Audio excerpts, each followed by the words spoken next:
पन्नगभूषणं मृगधरं वन्दे पशूनां पतिं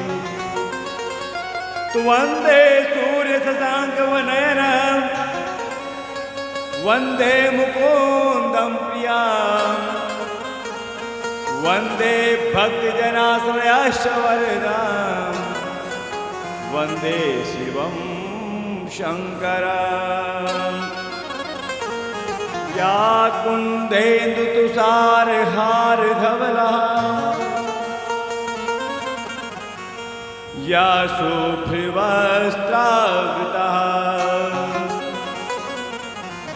या वीणावरदण्डमण्डितकरा या श्वेतपद्मासुता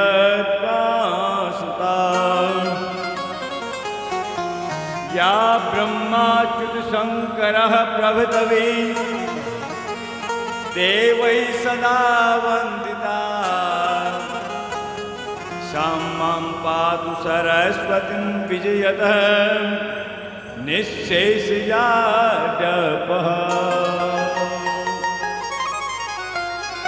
मनोजीवं मारुततुल्यवेगम्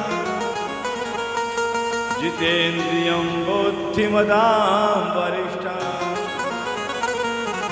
वातात्मजं वानरयोथमुख्यं श्रीरामदूतं शरणं प्रपद्ये। कस्तूरीतिलकं ललाटपटले वक्षस्थले कौस्तुभम् नासाग्रीवरमौक्तिकं करतले वेणुकरे कङ्कणम् सर्वाङ्गे हरिचन्दनं सुललितं कण्ठे च मुक्तावली गोपर्थि परिवेष्टितो विजयतः गोपालचूडामणि। सच्चिदानन्दरूपाय विष्णुपत्यादिहेतवे तापत्रय विनाशाय श्रीकृष्णाय वयं नमः। विविध विप्रबुध गुरुचरण बंद करो कर जोर कोई प्रसन्न पूर्वहु सकल मंजु मनोरथ मोर।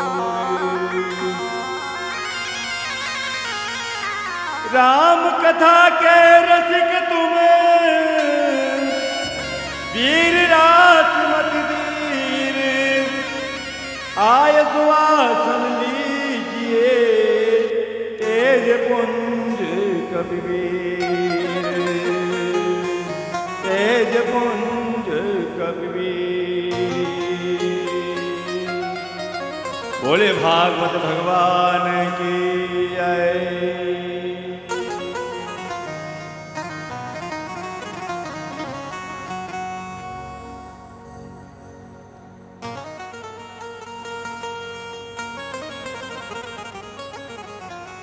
कल की कथा में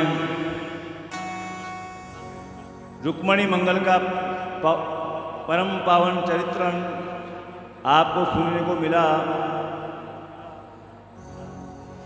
भगवान कृष्ण का विवाह सानंद संपन्न हुआ।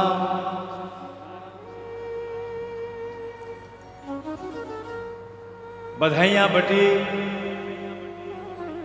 और भगवान गोविंद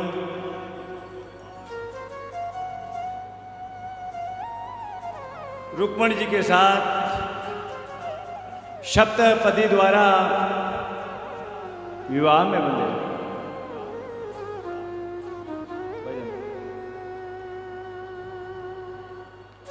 आइए एक बार आप भगवान गोविंद के चरणों में नमन करें। गोविंद मेरो है गोपाल मेरो है गोविंद मेरो है गोपाल मेरो है श्री नंद लाल मेरो है, श्री बांके बिहारी नंद लाल मेरो है। गोविंद मेरो है, गोपाल मेरो है, गोविंद मेरो है, गोपाल मेरो है।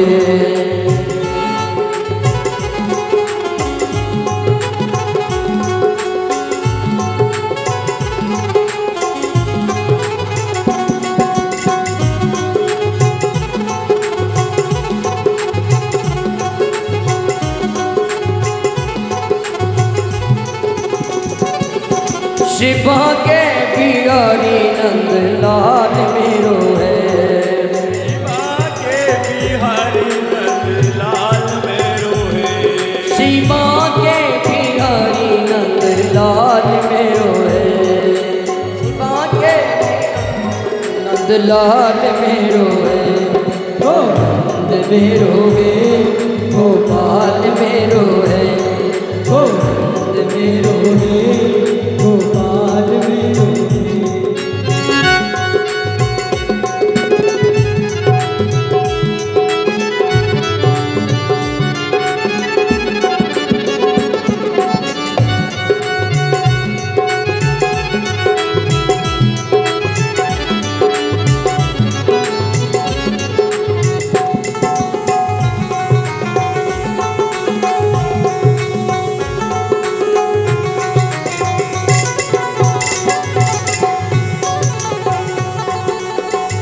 अब मन मोहना, अब नंद नंदना, अब मन मोहना, अब नंद नंदना।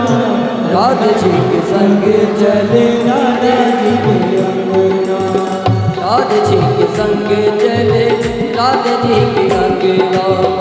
अब मन मोहना, अब नंद नंदना, राधे जी के संग चले, राधे जी के अंगना, राधे जी के संग चले, राधे जी के अंगना, राधे जी के संग चले। राधे कृष्णा राधे कृष्णा, कृष्णा कृष्णा राधे राधे, राधे श्याम राधे श्यामा, श्याम श्यामा राधे राधे। ओ राधे कृष्ण कृष्णा, कृष्णा राधे राधे राधे। राधे श्याम राधे श्यामा, श्याम श्यामा राधे राधे। राधे कृष्णा कृष्णा कृष्णा राधे राधे, राधे श्याम श्याम श्यामा राधे। राधे कृष्णा राधे कृष्णा राधे श्याम राधे राधे, राधे श्याम श्याम राधा राधा राधा श्याम। राधे कृष्ण राधे श्यामा राधे राधे राधे। राधे कृष्णा कृष्णा कृष्णा राधे राधे। राधे श्याम राधे श्यामा, श्याम श्यामा राधे राधे, श्याम राधे राधे, श्याम श्यामा राधे राधे, श्याम श्यामा राधे राधे श्याम। बोले गोविंद भगवान की जय हो। इधर भगवान कृष्ण का विवाह संपन्न होता है और कुछ समय पश्चात जो है, जो कंस का परम मित्र था कालियवन, क्योंकि जरासंध का तो जो है भगवान ने संहार भीम के द्वारा कर दिया गया था, और बचा कौन? कालियवन। कालियवन जो है भगवान को जो है ढूंढता हुआ उनके पीछे आ रहा है। कालियवन को ब्रह्मा जी ने ये वरदान दिया था कि यदुवंश का कोई भी योद्धा तुम्हें नहीं मार सकता है, और शत्रु भगवान कृष्ण से जो स्वयं यादव वंश के हैं, ब्रह्मा जी ने वरदान दिया है। वो निर्भय हो गया, बोले कृष्ण कितना ही ब्रह्म हो, कितना ही ताकतवर हो, लेकिन मैं उनके हाथ नहीं मरूंगा। लेकिन कन्हैया को कौन जीत सकता है। जैसे ही जो है कालियावन भगवान गोविंद के ऊपर जो है आक्रमण किया और भगवान गोविंद वहां से भगने लगे द्वारिका छोड़ के। आगे आगे कृष्ण भगवान, पीछे पीछे कालियावन, और कहां पहुंच गए? प्रवसन पर्वत पर, जहां एक भयंकर गुफा है। उस गुफा में राजा मुचकुंद तपस्या में लीन थे।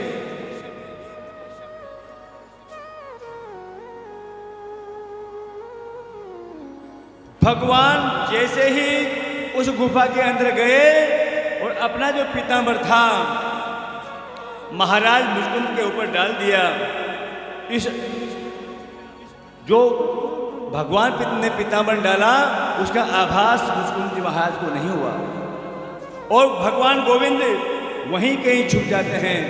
और इधर से कालियावन बड़े क्रोध से भगवान का पीछा करते करते वो भी उस गुफा में छुप जाता है, घुस जाता है।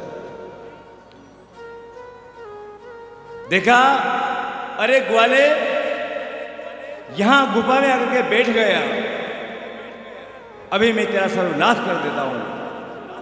और जैसे ही पीतांबर खींचा और मुचकुंद जी महाराज की तपस्या भंग हो जाती है, और जैसे ही नेत्र खोले और कालियावन उन नेत्रों की ज्योति से, या यूं कहें उस नेत्र की अग्नि से भस्मीभूत हो जाता है, जल जाता है और अपने प्राण छोड़ देता है।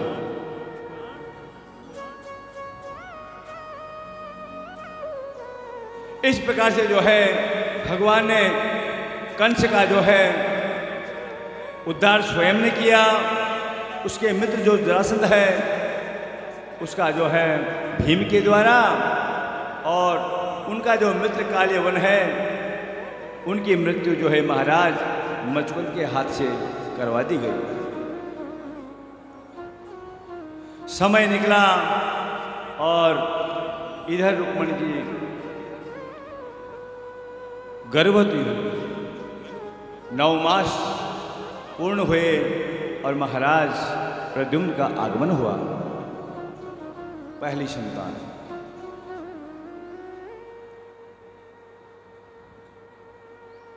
शास्त्रों में लेख है, भागवत में लेख है, प्रत्येक जो पटरानी थी, 8 अष्टता भक्ति, 8 पटरानियां, उनसे 10-10 पुत्र भगवान कृष्ण के हुए थे। और प्रद्युम्न ने जो है जब जन्म हुआ उस समय वहां एक राजा था, उसका नाम था भौमासुर। भौमासुर ने जो है 16,000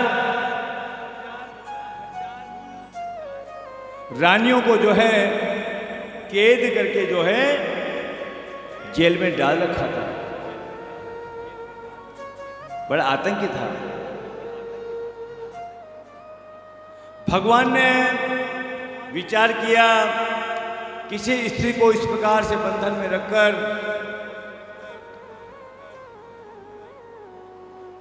ये मर्यादा के अनुकूल नहीं है। सो भौमासुर को जो है युद्ध में पराजित करके और उन 16,000 रानी को जो है मुक्त किया, और वो उनको स्वयं को वर्ण कर लिया। 16,000 ये रानियां नहीं थी, ये कर्मकांड,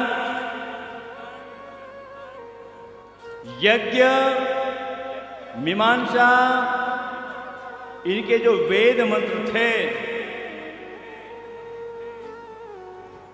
ये ही 16,000 रानियां थी। कर्मकांड में अलग मंत्र हैं, सोच असोच विधि में अलग मंत्र आते हैं,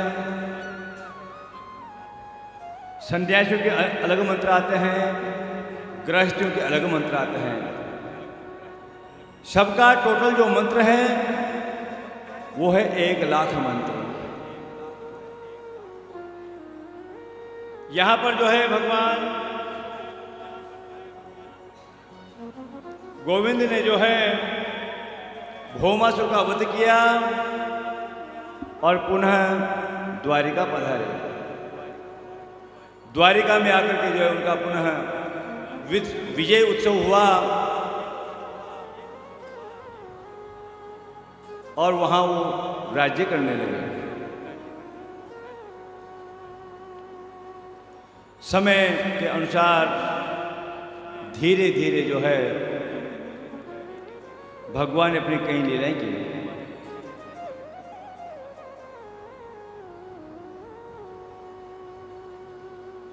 आइए एक बार आप द्वारिका नगरी का भ्रमण कीजिए। भगवान गोविंद के हृदय में अपना ध्यान स्थापित कीजिए।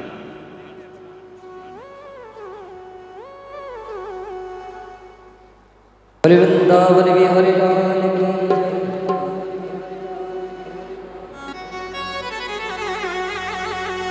मर बाल गोविंदा जी बरगर हम बाजो जी। हरा बाल गोविंदा जी बरगर हम बाजो जी। बाल गोविंदा जी बरगर हम बाजो जी। अरे रम बाजो रम बाजो जी। रम बाजो जी।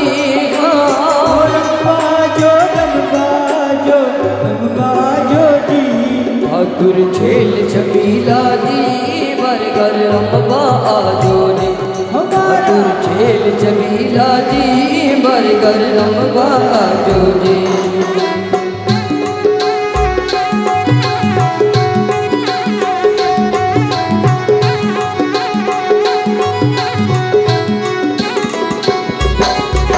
लड्डू मंगाई दूं पेड़ा मंगाई दूं साथ में पाकन मिश्री जी। मंगाई दूं पेड़ा मंगाई दूं साथ में माखन मिश्री जी। लड्डू मंगाई दूं पेड़ा मंगाई दूं साथ में पाकन मिश्री जी। मंगाई दूं पेड़ा मंगाई दूं साथ में माखन मिश्री जी। मौला मन में ऐसी आवे मौला मन में ऐसी आवे 56 भोग लगाए दो भाल गोविंदा जी बरगर हम बाजो जी। ठाकुर छेल छबीला जी बरगर हम बाजो जी।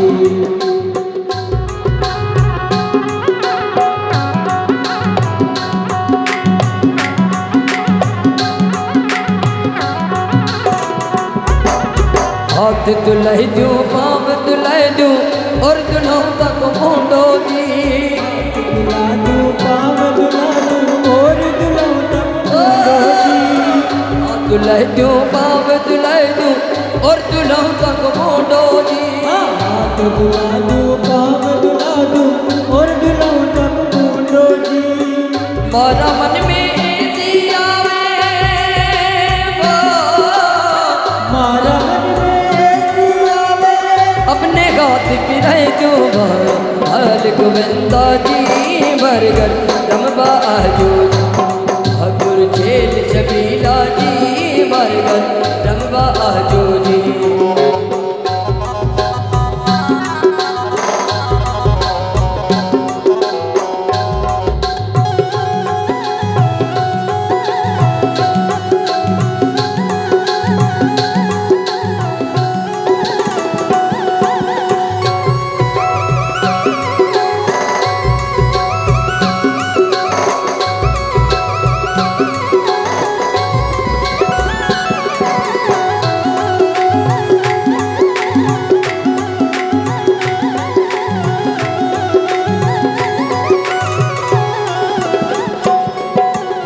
राधा बुलाई दूं रुक्मण बुलाई दूं और बुलाऊं सत्य बाबा ने। राधा बुलाई दूं रुक्मण बुलाई दूं और बुलाऊं सत्य बाबा ने। राधा बुलाई दूं रुक्मण बुलाई दूं और बुलाऊं सत्य बाबा ने। बुला दूं रुक्मण बुलाऊं मारा मन में दिया मारा मन में दिया संगी में रख नचे क्यों भरा गोविंदा जी मरगन रमबा आजो जी ठाकुर जी जमीला हो रमबा आजो रमबा जो रमबा जो जी रमबा जो रमबा जो रमबा जो जी और बाल गोविंदा जी मरगर रमबा जो जी ठाकुर छेद जमीला जी मरगर रमबा जो जी मरगर रमबा जो जी मरगर रमबा जो जी। बोले गोविंद भगवान की जय। कर्म कांड, उपासना कांड और ज्ञान कांड, जो 3 कांड होते हैं, पहला ज्ञान कांड, उपासना कांड और कर्म कांड।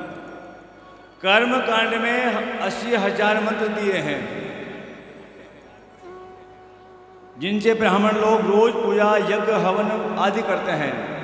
गृह प्रवेश, विवाह उत्सव, सीमंत संस्कार, इन सब संस्कारों के अलग अलग मंत्र हैं जो कर्म कांड में आते हैं।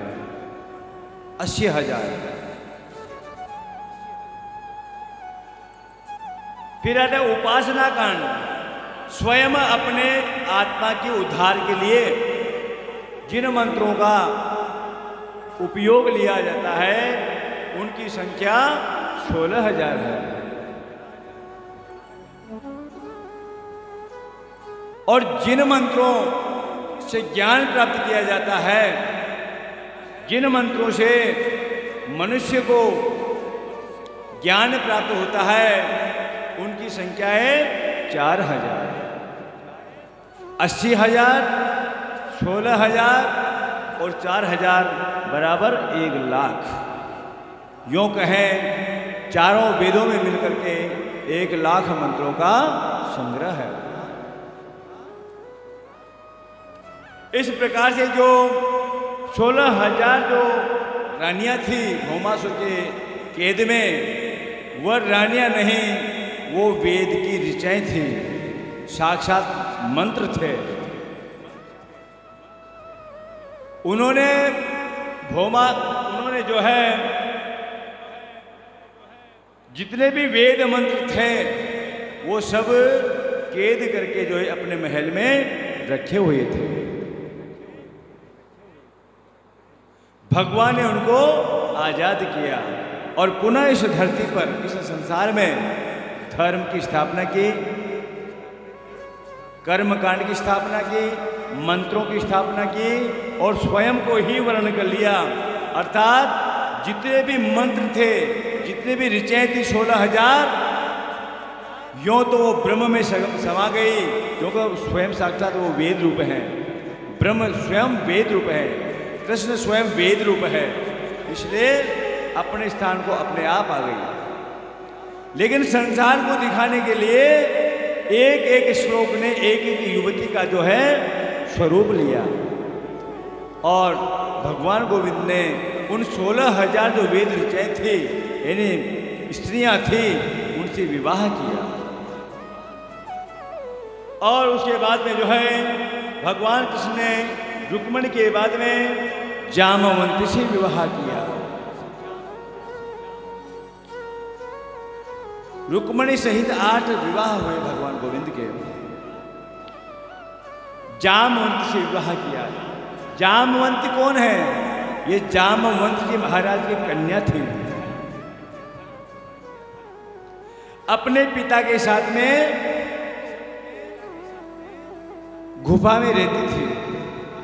त्रेता युग में आपको एक घटना होती है, पूरे रामादल में राम और रावण जब युद्ध हुआ उस समय जो है जाम्बवंत जी महाराज बड़े पराक्रमी थे। रावण से भी युद्ध किया जाम्बवंत जी महाराज ने, कई योद्धाओं से युद्ध किया। फिर भी जो एक मन की इच्छा थी वो पूरी नहीं हुई। जब माता जानकी वापस आई, अयोध्या पहुंचे, तब राम जी ने अपने अपने मनो अनुकूल सबको वरदान दिया था। तो जामवंत जी ने कहा था कि भगवान युद्ध तो हुआ, लेकिन उस युद्ध में मेरे समान कोई योद्धा मुझे नहीं मिला कि मेरा पूरा बल पराक्रम उसके ऊपर आजमा सका। मेरे मन में कमी रह गई, इसलिए भगवान मैं आपसे युद्ध करना चाहता हूँ। स्वयं जामवंत जी राम जी को चुनौती देते हैं। तब राम जी ने कहा था कि जामवंत, द्वापर युग में मैं कृष्ण के रूप में अवतार दूंगा, तेरी ये इच्छा भी उसी दिन पूरी कर दूंगा। इधर एक समयंत्र मणि है, वो जो है चोरी हो जाती है। एक शेर उसका भक्षण करते हैं और उस शेर को जामवंत जी महाराज मार देते हैं और उस मणि को अपने पास में रख लेते हैं। क्योंकि ये जो मणि थी ये सत्यजीत की थी और सत्यजीत जी ने ये कहा था कृष्ण भगवान से कि इस मणि को ले जा करके मेरे भाई को दे देना। ना तो वो मणि भगवान गोविंद के पास आई और ना वह कहीं पहुंची, लेकिन कलंकित कौन हो गए? भगवान गोविंद, कृष्ण भगवान। बोले इसने मणि को चुरा लिया। भगवान को क्रोध आया, वो ढूंढते ढूंढते ढूंढते ढूंढते उसी गुफा में चले गए जहां पर जो है जामवंत जी महाराज सो रहे थे। उनकी जो बेटी थी जामवंती, उस मणि से खेल रही थी। उसके आभा और प्रकाश से पूरी गुफा प्रकाशमान थी। भगवान, अरे ये तो मणि यहां है।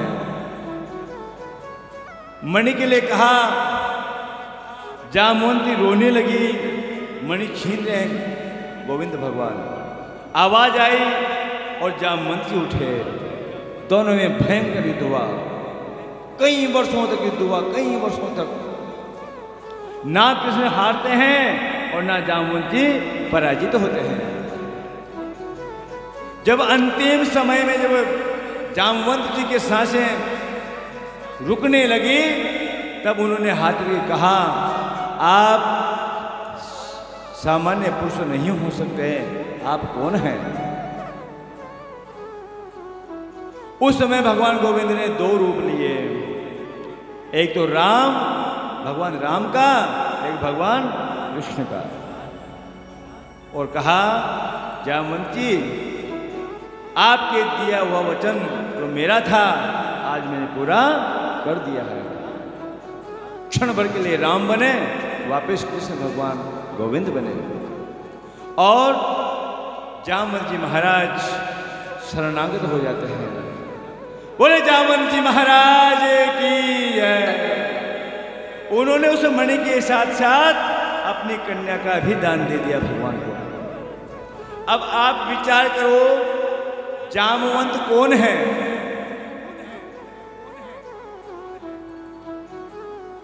जामवंत एक जंगल का पशु है जो रीछ जाता है, इसे वृक्षराज, रीछ, बड़े बड़े बाल, बिल्कुल काला चेहरा, और जैसा बाप वैसी ही बेटी। वो इतनी मतलब जो है काली कलुटी थी कि भगवान गोविंद तो ले गए क्योंकि दान में दी थी, लेकिन भगवान गोविंद के साथ में उसकी जोड़ी मिली नहीं।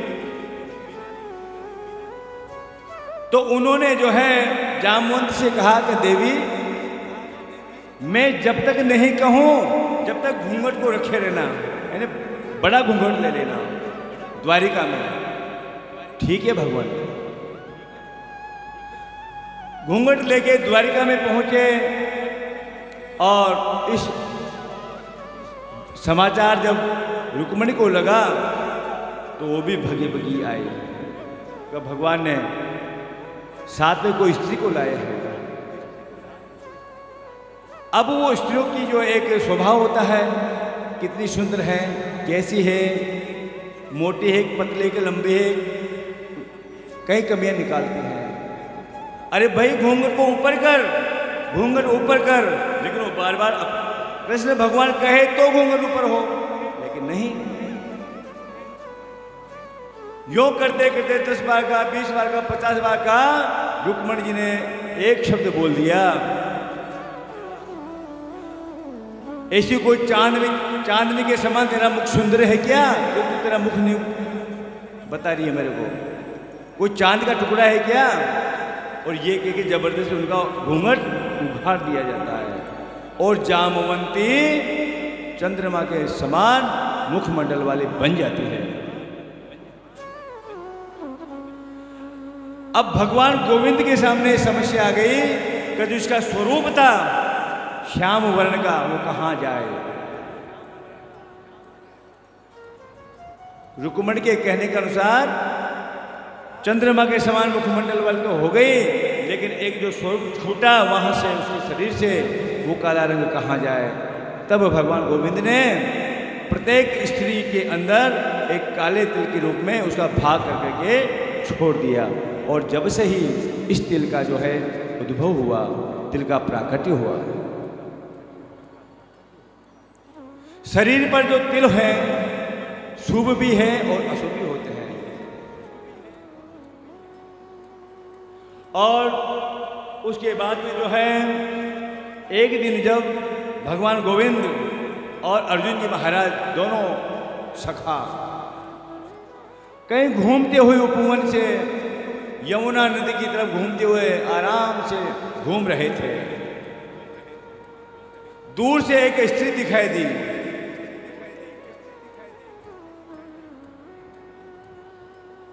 कृष्ण भगवान का, देखो अर्जुन कितनी सुंदर नव युवती है, जाकर के बात करो ना।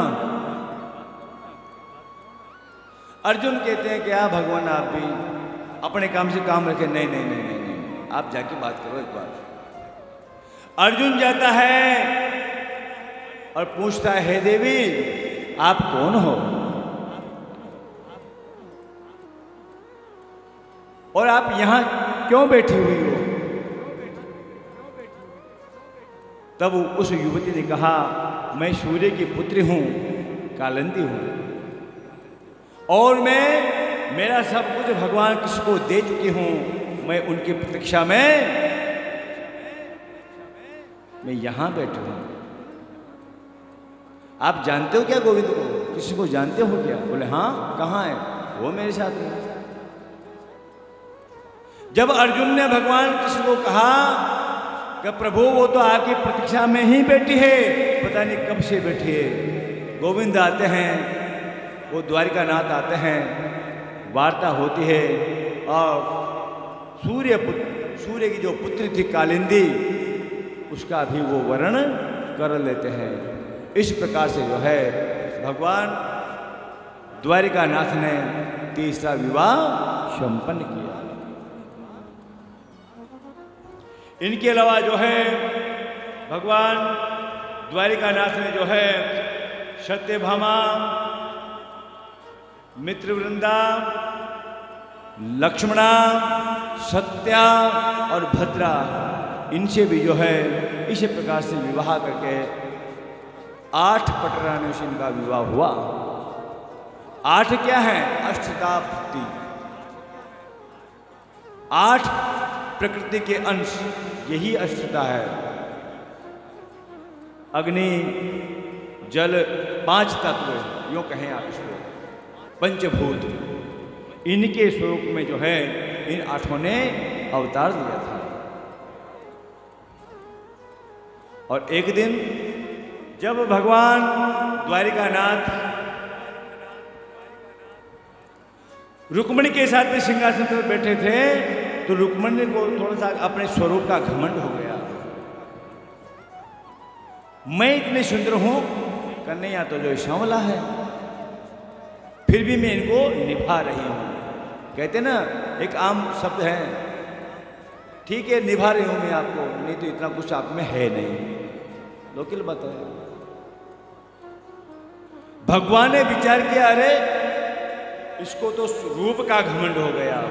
घमंड चाहे रूप का हो, यौवन का हो, पैसे का हो, पद का हो, प्रतिष्ठा का हो, लेकिन वो कल्याणकारी नहीं माना गया है शास्त्रों में।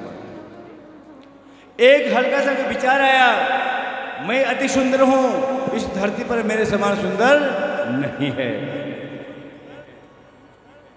जब भगवान आपस में जो है और रुक्मणी जी वार्ता कर ही रहे थे, गरुड़ जी महाराज भी अब वहां पर पधार जाते हैं। बोले भगवान, मैंने आज एक हटके काम कर दिया। बोले क्या? बोले कुछ ही क्षण में मैंने जो है इस पृथ्वी की परिक्रमा लगा दी।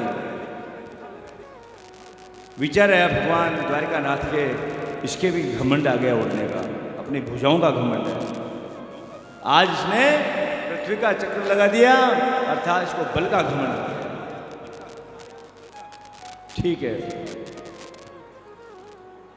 बातों ही बातों में जो है भगवान द्वारिकानाथ ने गरुड़ जी महाराज से कहा कि जाओ गरुड़, आप अयोध्या जाओ। बोले अयोध्या क्यों? वहां एक हनुमान नाम का बंदर है, उनसे कहना। बोले द्वारिकानाथ श्री कृष्ण तुम्हें अविलंब याद कर रहे हैं तत्क्षण। हाँ प्रभु, ये गया ये आया, अब कहाँ गुजरात, कहाँ उत्तर प्रदेश में अयोध्या। लेकिन जैसे भी हुआ, उड़ता उड़ता एक दिन दो दिन में जैसे भी पहुंचा, वो सरयू नदी पे उतर जाता है। इधर कृष्ण भगवान रुक्मणी जी से जो है चर्चा करते हैं कि देवी आज बड़ा मन प्रसन्न है मेरा, जितना सुंदर श्रृंगार आप कर सकते हो, षोडश श्रृंगार आप करिए, मैं बड़ा प्रसन्न हूँ। आज हम खेलियाँ करेंगे, उपवन में घूमने जाएंगे, झूला झूलेंगे, प्रणय निवेदन करेंगे। और उधर जो है रुक्मणी जी बड़े आनंद से जो है अपने केशों का श्रृंगार करते हैं, नेत्रों में अंजन लगाते हैं, बाजूबंद पहन करके और बढ़िया सी ओढ़नी पहन के और सुंदरतम रूप बना करके जो है सिंहासन पर विराजमान होती है। इधर जो अयोध्या जो गरुड़ जी महाराज पधारे थे, उन्होंने जो है हनुमान जी का पता लगाया कहाँ है। सरयू नदी के किनारे एक उपवन है, वहां पर राम राम का भजन कर रहे हैं। देखा हनुमान जी की उम्र लगभग 100 वर्ष।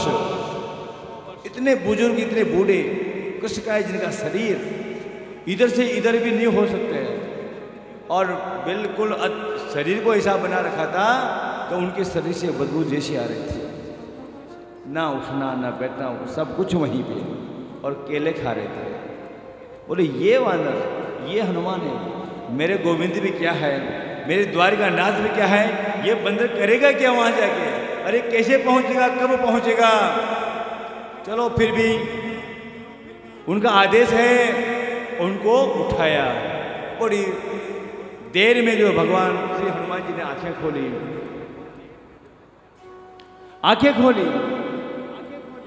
क्या हुआ? द्वारिकानाथ श्री कृष्ण आपको बुला रहे हैं। बोले कौन द्वारिकानाथ? मैं द्वारिकानाथ को नहीं समझता हूं। बोले कृष्ण। बोले मैं नहीं जानता कृष्ण कौन है। किसको जानते हो? मैं तो केवल मेरे राम को जानता हूं, कृष्ण और गोविंद कन्हैया को नहीं जानता हूं।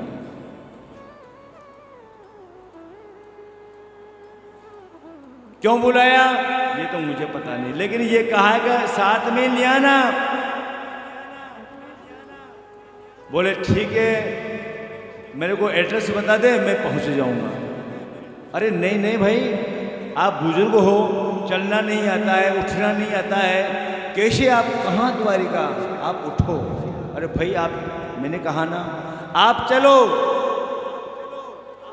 इधर तो जो है गरुड़ जी महाराज ने उड़ान भरी, और इधर श्री हनुमान जी महाराज ने अतुलित बलधामम हैमशेलावदेहम तनुजवन किसानम ज्ञान नाम अग्रण्याम सकल गुण निधानम वानराणाम शम रघुपति प्रिय भक्तम वात जातम नमामि।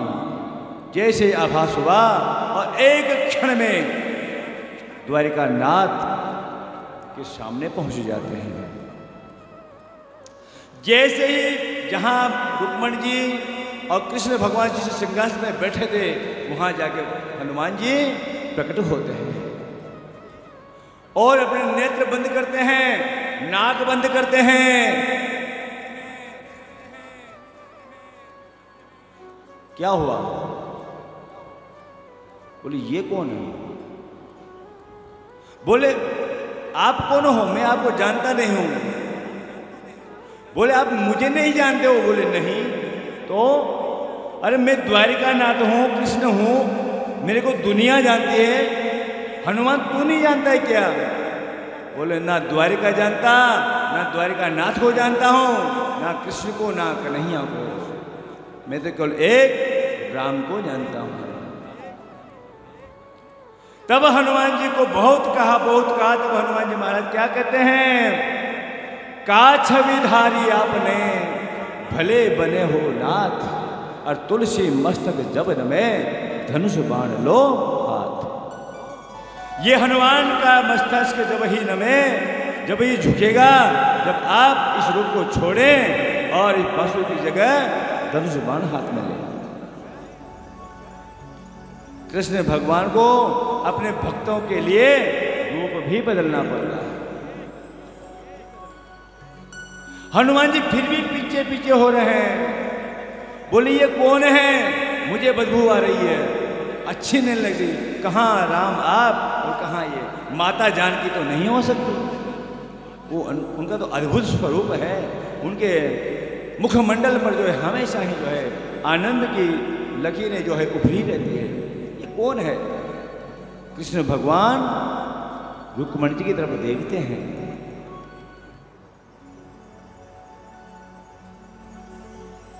और मन ही मन बोलते हैं, यदि हनुमान को अपने चरणों में गिराना है तो सीता का रूप लेना ही पड़ेगा। स्वयं रुक्मणी ने सीता का रूप लिया और हनुमान नतमस्तक हो जाते हैं। बोले श्री हनुमान जी महाराज की जय। 2 दिन बाद में गोविंद महाराज हाँफते द्वारिका पहुंचे।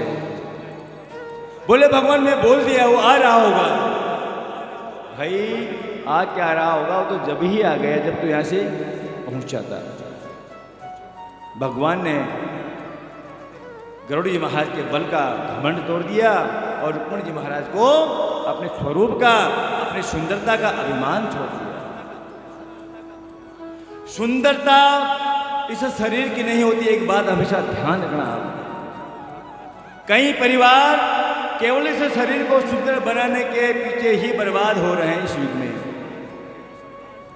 शरीर को इस मेकअप को करने के लिए 500 रुपए का ट्यूब, 1,000 रुपए की क्रीम, ये आपको पता नहीं है। ये उनसे पूछो जो बिना खाना खाए आपके घर से आप सुबह 7 बजे रवाना करते हो। उनसे पूछो तो वो 1000 रुपये कैसे लाए होंगे घर में, और आपने 1 मिनट में उसका जाकर के बर्बाद कर दिया। मितव्ययी बनो। यदि जीवन में कुछ लक्ष्य रखना है और कुछ संग्रह करना है तो मितव्ययी बनो। शरीर से सुंदर नहीं, आत्मा से सुंदर बनो, मन से सुंदर बनो। और सुंदरता तो केवल जो दुनिया का सृजनहार है भगवान गोविंद, वही सुंदर है। आप किस सुंदरता की बात करते हो? आपकी सुंदरता महज घंटा, 2 घंटा, 3 घंटा, 5 घंटा, 7 घंटा, इससे ज्यादा आपकी टिकती नहीं है। और उसी में मनुष्य बर्बाद है। जो मिल जाए उसका सेवन करो, परमात्मा का प्रसाद करके उसी को ग्रहण करो। किसी की देखा देखी में यदि आप रहेंगे, आपका जीवन वहीं रुक गया, समझो। और इस प्रकार से जो है भगवान द्वारिकानाथ ने सत्यभामा का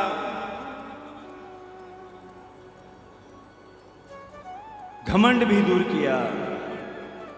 सत्यभामा का रोज नियम था मोती दान देना। थाली भर के मोतियों का दान देते हैं। और जो व्यक्ति, जो मनुष्य जो दान देता है, वो 4 गुना परमात्मा पुनः लौटाता है। दान देना चाहिए। दान देने के कुछ नियम है। अपनी श्रद्धा के अनुसार दान करें।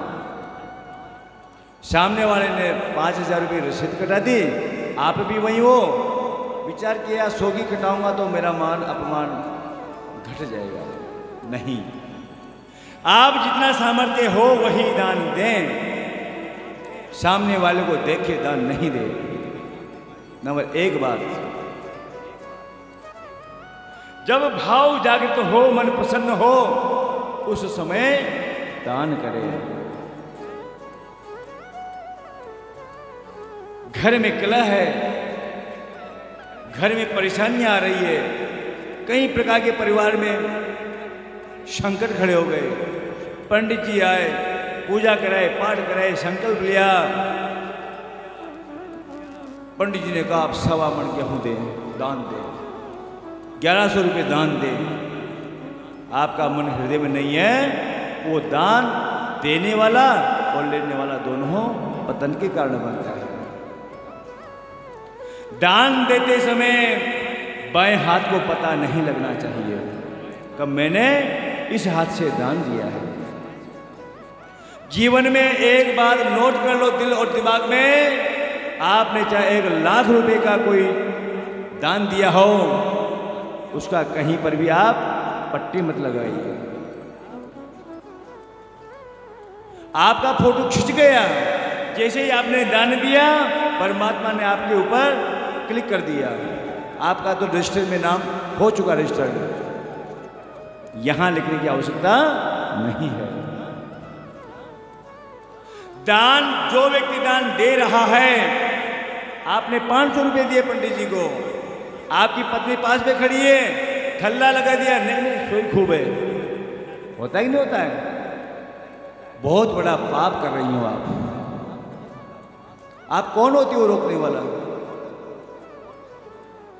उनका मन है परमात्मा की प्रेरणा मिले है। प्रेरणा क्या मिली? आप 500 दो, मैं आपको 5,000 की व्यवस्था करूंगा। जो व्यक्ति दान देने वाले को रोकता है, वो विषय निकल चुका, अन्यथा उसका नरक में भी स्थान नहीं है, याद रखना।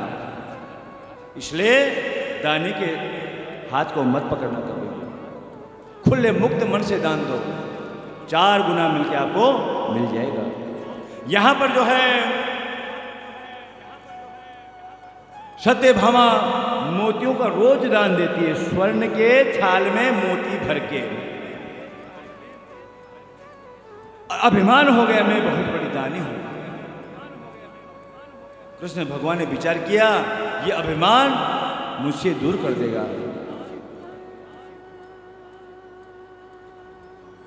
तो एक दिन भगवान द्वारिकानाथ ने नारद जी को प्रेरित किया। नारद, जो जीव ब्रह्म के नजदीक है, मिलना चाहता है, ये सब वेद की ऋचाएं हैं,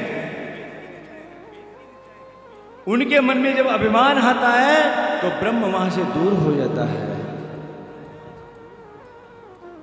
और अपने ही व्यक्ति डांटते हैं, पराया व्यक्ति डांटेगा नहीं आपको। जीवन में अपना ही व्यक्ति डांटेगा। यदि उस फटकार को आप स्वीकार करते हैं, आपका जीवन सुवासित हो जाता है, सुगंधित बन जाता है, आपका मार्ग खुल जाता है। नारद जी का आगमन हुआ, नारायण नारायण नारायण। मां नयन का गोविंद का गान हो रहा है, श्रीमन नारायण नारायण नारायण नारायण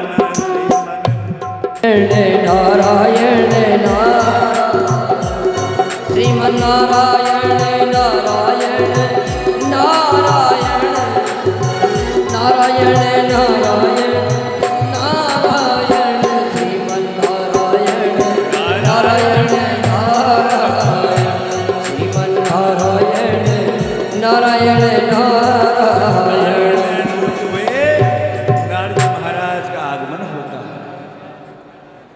बोले माँ ये क्या?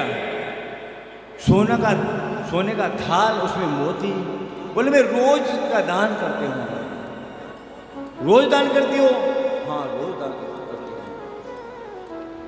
जो वस्तु दान दी जाती है वही वस्तु ऊपर आपको प्राप्त होती है। कर्ण जो सबसे प्राचीन में वीर योद्धा था महाभारत का, कौन था? कर्ण, जो अर्जुन से भी जो है बहुत ज्यादा ताकतवर था। उसका नियत था रोज स्वर्ण दान करना। लेकिन जब वो अंतिम समय में वैकुंठ धाम गया तो वहां पर स्वर्ण ही स्वर्ण मिला। जल भी मिला तो स्वर्ण का, चपाती भी मिली तो स्वर्ण की, सब्जी भी मिली तो स्वर्ण की, सोना भी मिला तो स्वर्ण का, और ओढ़ने का मिला तो सोने का। अब सोने की भी वस्तु कोई खाई जाती क्या? कर्ण भूखा रहने लगा, किसकाय हो गया। धर्मराज ने पूछा क्या हो गया, खाने को नहीं मिला, क्यों? बोले इसका जवाब मेरे पास नहीं है, मेरे पास है। क्या है? तेने जो वस्तु दी वही वस्तु यहां मिली। क्योंकि तेने अन्न दान नहीं किया इसलिए तेरे को अन्न नहीं प्राप्त हुआ। इधर जो है नारद जी महाराज, मां रोज रोज मोती दान देते हो, क्या मतलब? किसका दान दूं मैं? जो चीज आपको सबसे प्रिय हो उसका दान करें, उससे क्या होगा? वो चीज आपको डबल मिलेगी। डबल मिलेगी? बोले हाँ, मैं तो कन्हैया से ज्यादा प्यार करते हूँ, मैं तो द्वारिकानाथ से बहुत स्नेह करते हूँ। बोले आप द्वारिकानाथ को दान दें, द्वारिकानाथ आपको डबल स्नेह करेंगे, अधिक स्नेह करेंगे। बोले हाँ ठीक है ठीक है। नारद जी महाराज ने सत्यभामा के हाथ में, सीधे हाथ में जल और तुलसी रखा, संकल्प बोला, मैं संकल्प करती हूं मेरे गोविंद को जो है नारद जी महाराज को दान देती हूं। जैसे ही दान दिया, दान जो चीज दी जाती है वो उसी व्यक्ति की हो जाती है। कई लोग तो देखते हैं बहुत महंगी चीज है, इसको ऐसे निकालो हटा लो, पंडित जी की चली जाएगी, छांटते रहते हैं लोग बात, मन अटका रहता है उनमें। और जैसे ही दान दिया, भगवान गोविंद का हाथ नारद जी महाराज ने पकड़ लिया, चलो भगवान। सत्यभामा बोले ये क्या कर रहे हो आप नारद जी? बोले क्यों, क्या हुआ? आपने गोविंद को मुझे दान दिया, गोविंद मेरे हो गए, अब मैं इनको जो है मेरे ही साथ। सत्यभामा का अभिमान दूर हो जाता है। बोले गोविंद मुझको क्षमा करना, मुझको क्षमा कर दे, मैं अभिमान में आकर के जो है ये के बेटी तब मैं रोज इतना दान देती हूँ। इसलिए कहा है मोह कपट छल छिद्र न भावा, मुझे ना छल चाहिए ना कपट, किसी प्रकार का मन में मैल नहीं, तो मैं उस जीव के सन्मुख होता हूं।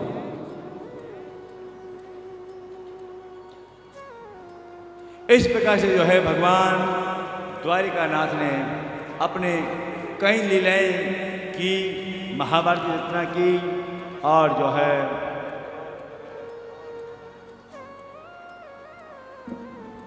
अनिरुद्ध जी महाराज की कथा सुखदेव जी महाराज बहुत कथा सुना रहे हैं। कौन है अनिरुद्ध? जो शरीर में स्थित जो विकार है उनको अविरुद्ध करे, उनको रोके, वही अनिरुद्ध है। अब कौन रोके? शरीर में जो आपके विकार है, वासना है, उनको कौन रोके? अनिरुद्ध अर्थात भगवान का भजन, वो रोके। भगवान कृष्ण के पुत्र का नाम प्रद्युम्न और उनके जो पौत्र हुआ वो था अनिरुद्ध महाराज। अपने ही दादा के समान बड़ा पराक्रमी था, वीर योद्धा था, बड़ा सुंदर था और हाव भाव भंगिमाओं से युक्त वो बालक एक दिन भगवान का, गोविंद का गुणगान कर रहा था। आइए आप भी एक बार भगवान के चरणों में चले।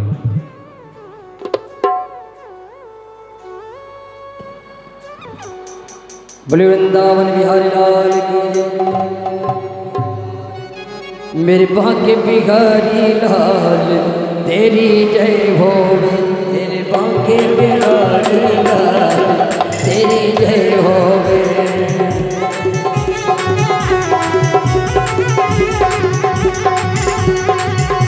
ओ जय होवे तेरी जय होवे, ओ जय होवे, ओ भक्तन के प्रतिपाल तेरी जय होवे, भक्तन की तेरी जय होवे।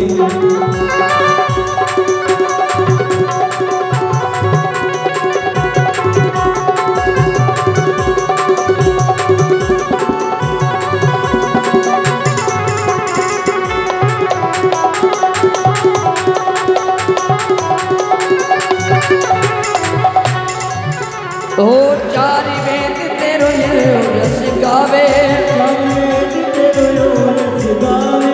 नेति नेति सदा पुकारे, चारि वेद तेरो यश गावे, नेति नेति सदा पुकारे, फिर भी न पावे पार तेरी जय होवे, फिर न पावे पार तेरी जय होवे, मेरे बांके बिहारी लाल तेरी जय होवे।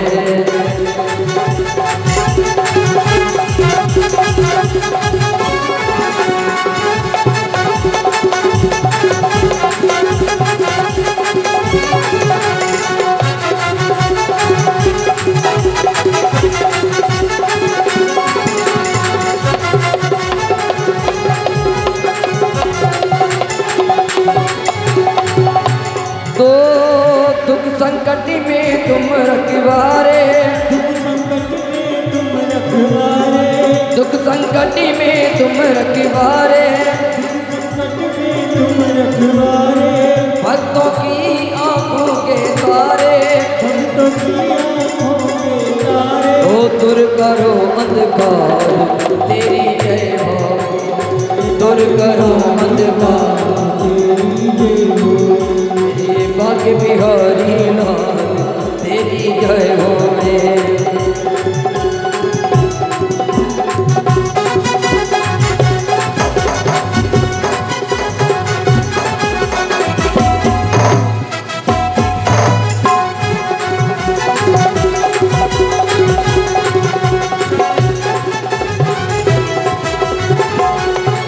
ओ दुखिया रे द्वार तिहारे,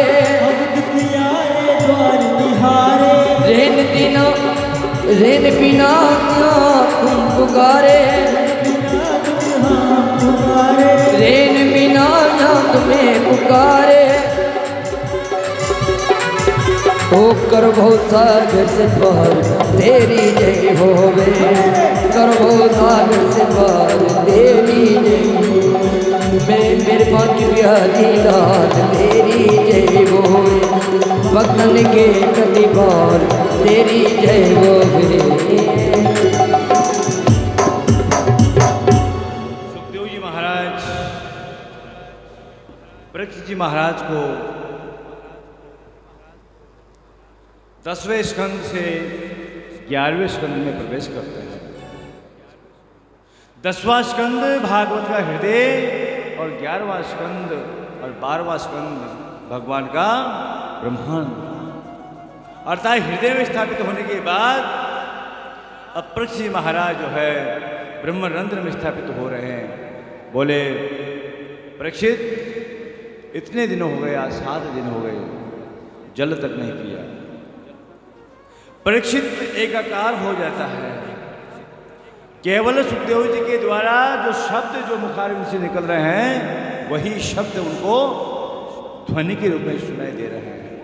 संसार निस्सहार है, नेत्र बंद है। और सुखदेव जी महाराज सुनो, परीक्षित शोणितपुर नाम का एक नगर है, उसका राजा है बाणासुर। सहस्त्र जिसके हाथ हैं, सहस्त्र,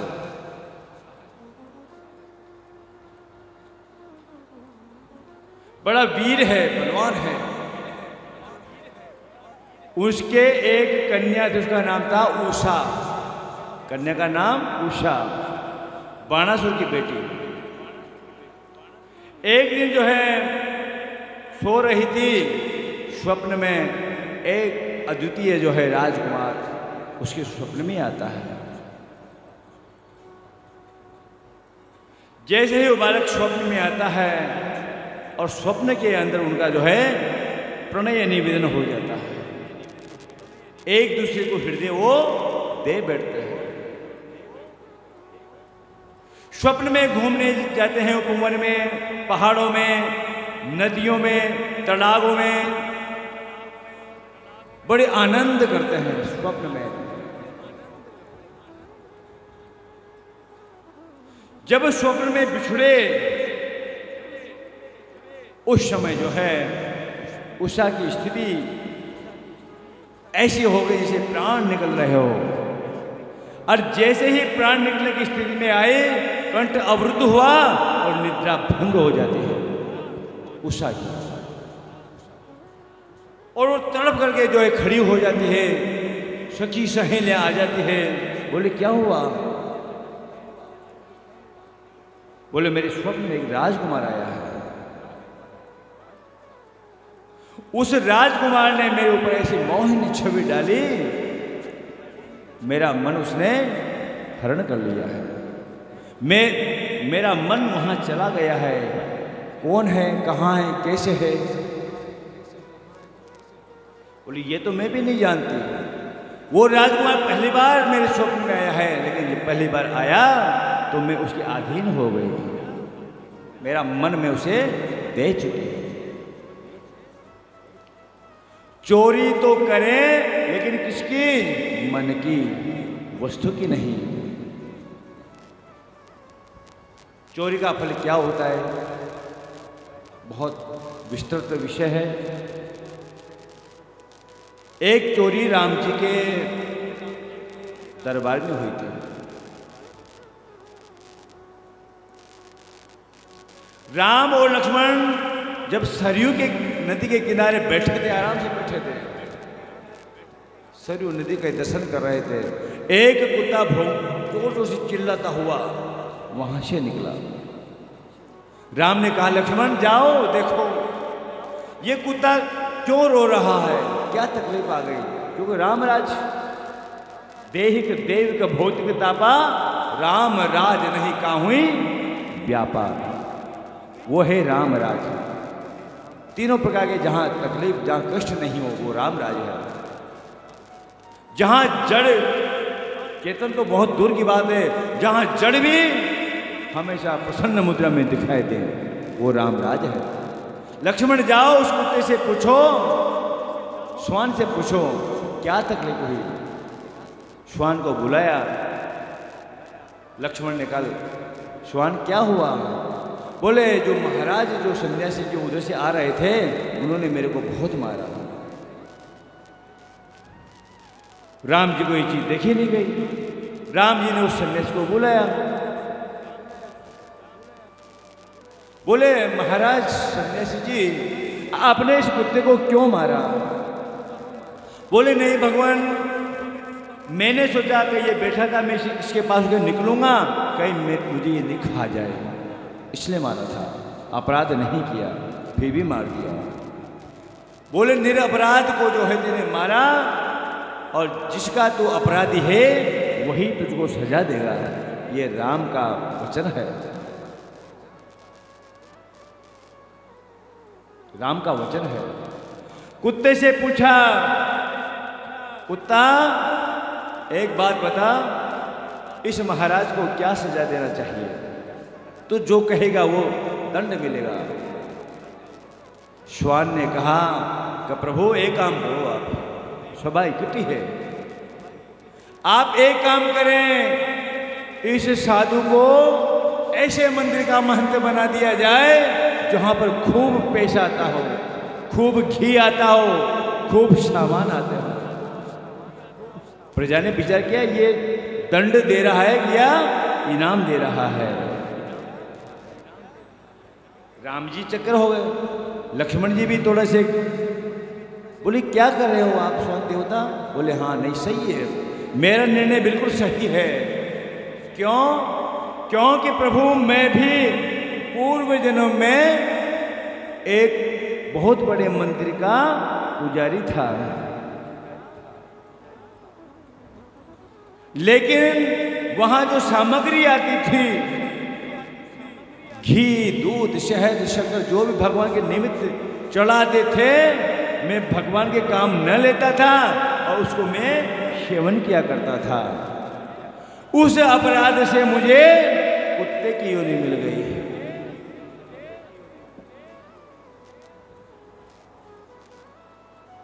मैं भी ये चाहता हूं ये संत भी किसी बड़े मंदिर का पुजारी बने, दूसरे जन्म में ये श्वान बने और मैं साधु संत बनूं और मैं इसके लात मारूं।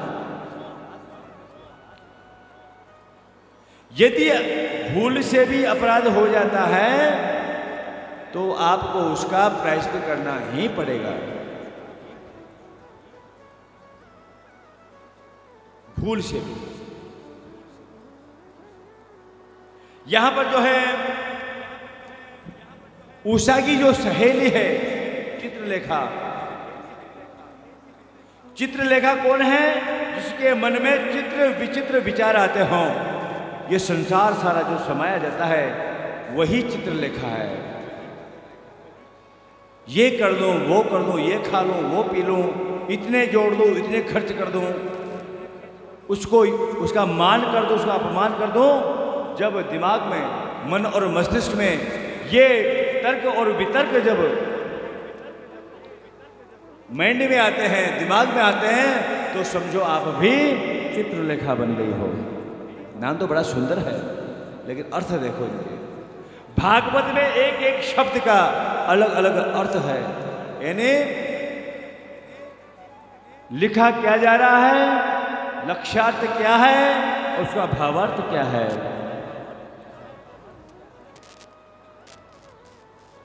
चित्रलेखा ने बोले कोई बात नहीं, मैं पता लगाऊंगी। स्वप्न में उषा क्या आया, वो राजकुमार परेशान वो है और समाधान चित्रलेखा इन्हें अपनी सहेली कर रही है। मित्र वही है जो दुख में बराबर का साथ दे, वो मित्र है। मित्र वही है अपने मित्र के मन की बात को समझे और स्वयं दुखी हो जाए लेकिन अपने मित्र को प्रसन्न रखें, वो मित्र है।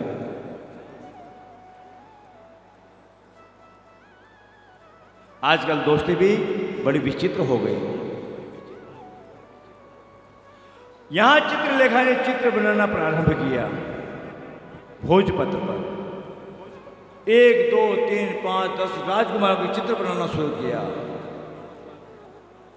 कहीं भी वो चित्र नहीं आया जो स्वप्न में आया था। हजारों चित्र बना दिए क्योंकि वो चित्रकार थी। नहीं आया। अंतिम प्रयास किया गया, चित्र बना गया और चित्र वही बन गया जो स्वप्न में आया था। बोले ये है क्या? बोले हाँ यही है, वो राजकुमार यही है। जैसे ही राजकुमार का चित्र देखा उषा मूर्छित हो जाती है। मेरे प्राणनाथ यही है, जिनको मैंने मेरे प्राण दिए वो यही है, जिन्होंने मुझे स्वप्न में छकाया वो यही राजकुमार है।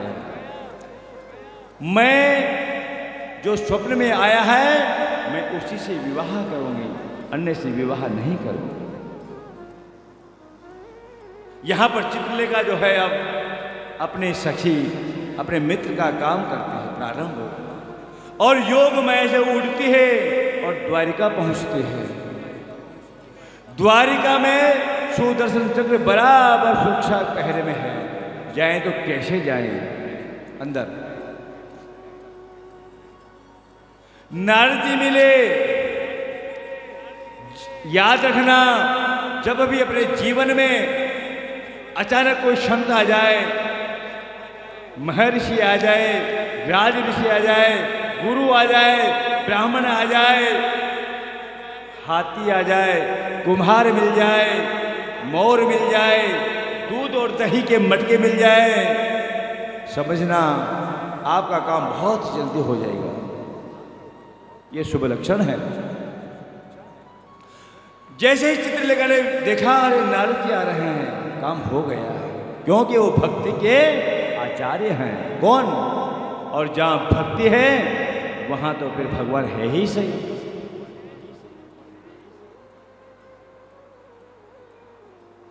वार्ता हुई। बोले नारद जी, मैं धन्य हो गई आपके दर्शन करके, मेरा एक काम करो। बोले क्या? बोले सुदर्शन चक्र बराबर पहरा दे रहा है, कुछ क्षण के लिए इसको रोक दो, मैं मेरा काम कर जाऊं। नारद जी महाराज पहुंचते हैं सुदर्शन के पास, चक्र के पास में। क्या सुदर्शन जी महाराज हमेशा ही घर गृहस्थ के कार्य में उलझे रहते हो? कभी सत्संग भी कर लिया करो। 24 घंटे उस द्वारिका में कभी गलियों की सुरक्षा करते हो, कभी पपैया बजाते हो, कभी क्या बजाते हो, कभी महलों पे जाते हो, कभी मेड़े से उतरते हो, कहीं बैठते भी तो नहीं हो। अरे जीवन में भजन किया करो, कुछ आपका उद्धार हो जाए। बिना भक्ति के, बिना सत्संग के हृदय में जो जमी हुई वासना है वो किसी भी स्थिति में बाहर नहीं निकलेगी। कपड़े पे दाग जब लगता है तो साबुन से धोना पड़ता है, साबुन से नहीं तो फिर दूसरा जो पाउडर आता है बड़े वाला, उसको लगाना पड़ता है। और फिर भी नहीं दुपा तो उस कपड़े को अपन को छोड़ना पड़ता है। वस्त्र को छोड़ सकते हैं, लेकिन इस आत्मा को कैसे छोड़ोगे? आत्मा का तो एक ही साबुन है, वो है सत्संग। हरिओम। सबसे बड़ा साबुन है सत्संग। यदि आपने जीवन में सत्संग को अपना जीवन का एक अहम हिस्सा बना लिया तो यूं मानो आपका जीवन बड़ा आनंदमय हो जाएगा। प्रथम भगति संतन कर संगा, रामचरितमानस में लिखा है, प्रथम भगति संतन कर संगा। हम भगति तन कर संगा, प्रथम भगति संतन कर संगा। प्रथम भगति संतन कर संगा। तुझ भगति मम कथा प्रसंगा। तुझी भगति मम कथा प्रसंगा। जय सिया राम जय जय सिया राम। जय सिया राम जय जय सिया राम। जय सिया राम जय जय सिया राम। जय सिया राम जय जय सिया राम। जय सिया राम जय जय सिया राम। सुदर्शन जी को जो है सत्संग में जो है उलझा दिया जाता है, और उधर से जो है चित्रलेखा जो है उषा के महल में उतरते हैं और माया से पूरे ऊपर का जो महल था उसको उठाया और चली जाती है शोणित नगरी में, जहां बाणासुर रहता है। संयोग से उड़ते समय अनिरुद्ध जी महाराज के जो गले में माला थी वो नीचे गिर जाती है। कहाँ गिरती है? जहाँ नारद जी महाराज और सुदर्शन चक्र दोनों सत्संग करते हैं। जैसे ही महाराज सुदर्शन पे गिरी, अरे ये क्या, चोरी हो गई, चोरी हो गई, चोरी हो गई। वो ले गई उस अनिरुद्ध जी महाराज को। कृष्ण भगवान आए दौड़े दौड़े। जब ध्यान नहीं लेता है तब घटनाएं घटती है। आसपास का ध्यान रखें, पड़ोस का ध्यान रखें, खुद का ध्यान रखें। ध्यान मूलम गुरु, ध्यान मूलम। जीवन में कुछ नहीं है, थोड़ा सा चूके जीवन खत्म, समाप्त है। इसलिए ध्यान रखें। सुदर्शन ने ध्यान नहीं दिया, कुछ क्षण के लिए रुका था, अपने ध्यान से भटका, अपने कर्म से भटका। जो मनुष्य अपने कर्म से विचलित होता है, अपने मार्ग से भटकता है, समझो उसका कल्याण नहीं हो सकता है। पहुंची सोनितपुर और वहां पर रात में बढ़िया चौपड़ से खेले, खूब आनंद लिया, खूब रात में घूमे फिरे। जब 1-2 महीने के बाद में जब बाणासुर को पता लगा कि आपकी कन्या के पास में कोई पराया राजकुमार है जो रात में इसके राजमहल में रहता है, बाणासुर को बड़ा गुस्सा आया, क्रोध आया। पकड़ लिया और जेल में डाल दिया। जब भगवान कृष्ण को इस चीज का आभास हुआ कि यहाँ अब अनिरुद्ध की चोरी हो चुकी है, कहाँ गया? सोनित नगरी में पहुंच गया। भगवान बलराम जी महाराज और वो द्वारिकानाथ अपने दल बल के साथ में आक्रमण कर देते हैं सोनित नगरी पर। वो बाणासुर जिनके सहस्त्र हाथ थे, इतना युद्ध किया, इतना युद्ध किया, कृष्ण भगवान भी जो है उस युद्ध को देखे स्थपित हो जाते हैं। मरता ही नहीं है। क्यों नहीं मरता है? उसको भी वरदान था भोलेनाथ का, किसी भी यदुवंशी राजा से तू नहीं मरेगा।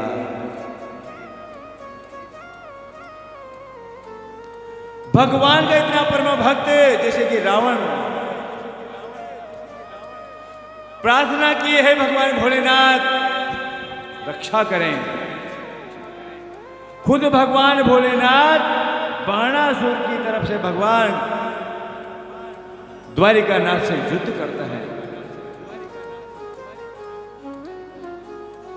ब्रह्म और महाब्रह्म का जब युद्ध होता है उस समय प्रकृति जल जाती है, सृष्टि जल जाती है, हाहाकार मच जाता है, आकाश तीरों से आच्छादित हो जाता है।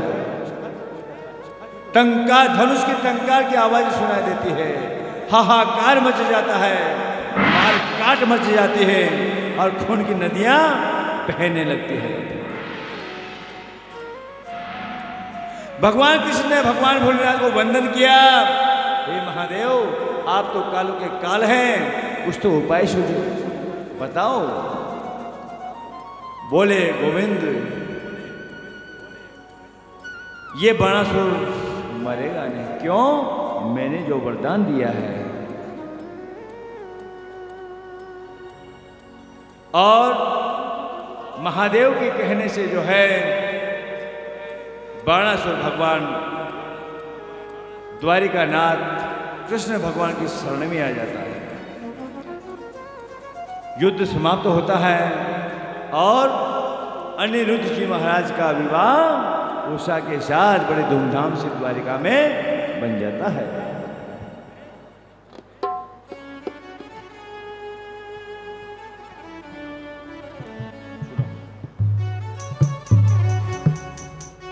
लहरा ले रही यमुना महारानी वृंदावन में, लहरा ले रही यमुना महारानी वृंदावन में, वृंदावन में, वृंदावन में, वृंदावन में, वृंदावन में, लहरा लहरे यमुना महारानी वृंदावन में।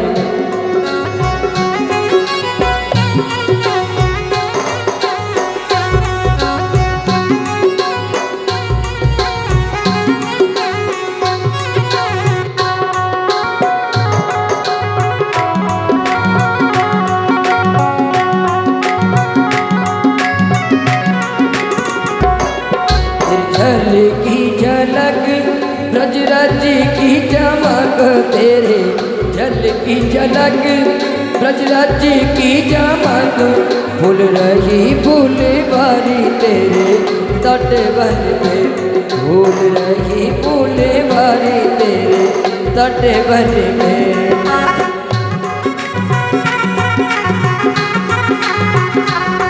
वृंदावन में, वृंदावन में, वृंदावन में, वृंदावन में, लहरा लहरी यमुना महारानी वृंदावन में, लहरा लहरी यमुना महारानी वृंदावन में। राधे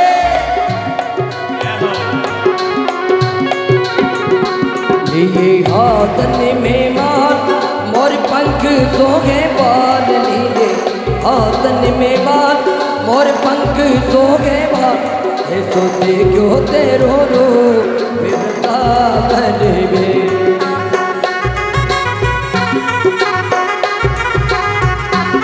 लहरा लहरी यमुना महारानी वृंदावन में।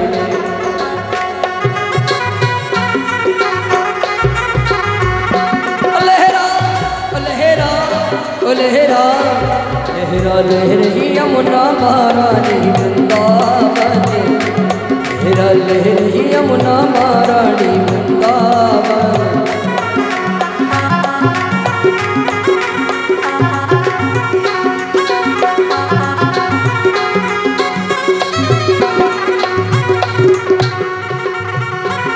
सूर्यस तेरो गावे महाप्रभु जी बतावे, यश तेरो गावे महाप्रभु जी बतावे, अश करे मोहेरा कोई चरणन में, अस करे मोहेरा को इन चरणन में।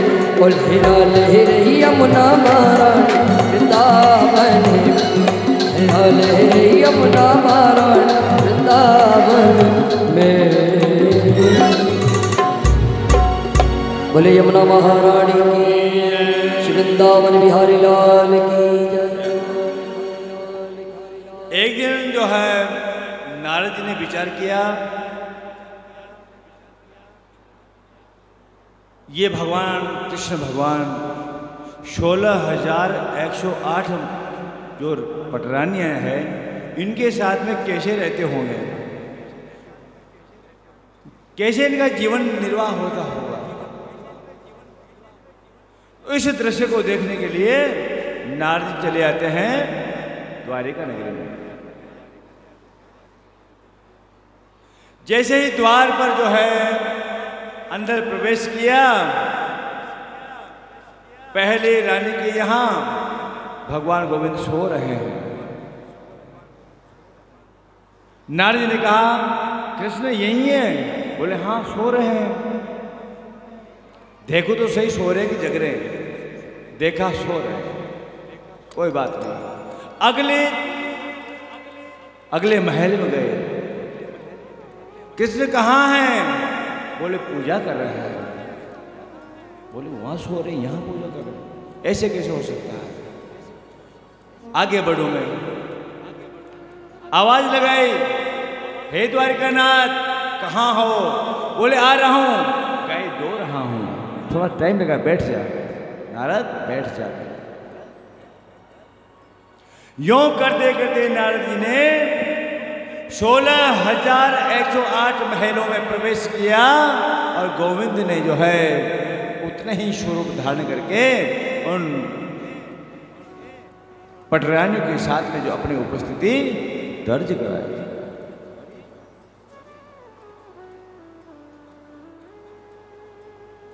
जिसके हृदय में जाके हृदय दंभ नहीं माया, जिनके हृदय के अंदर दंभ का कहते हैं अभिमान को, माया का अर्थ है ये सागर संसार, उनके हृदय बसऊं रघुराया।